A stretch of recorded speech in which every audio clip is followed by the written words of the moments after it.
Discmania on saatnud meile seekord ühe väga hea ketta, mis läks kohe mul kotti. See on siis Simon Lisotti Crescent Falcon 2, mis on siis Glow C-Line MT4. Et algselt ma arvasin, et ta on natuke kangem, aga tegelikult ei ole. Et palun ärge siis üllatuge, et kui te viskate teda annukas ja see ketas ei tule kohe tagasi.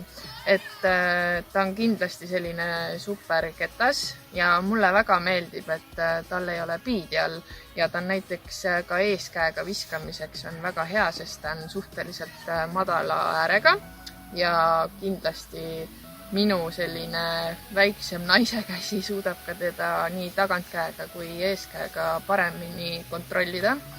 Et soovitan kindlasti kõigile, et tal on väga sirge lend, kui visata otse välja, ja ka tal on väga kindel lõpufeid, et isegi tuulega, et ta ei lähe nagu üle. Ka minul läks see ketas automaatselt kotti ja sai uueks lemmikuks. Ta on väga hea all-around keskmaaketas. Ma saan kasutada teda hästi palju erinevateks viseteks nii vastutuules kui ka rahulikuma ilmaga.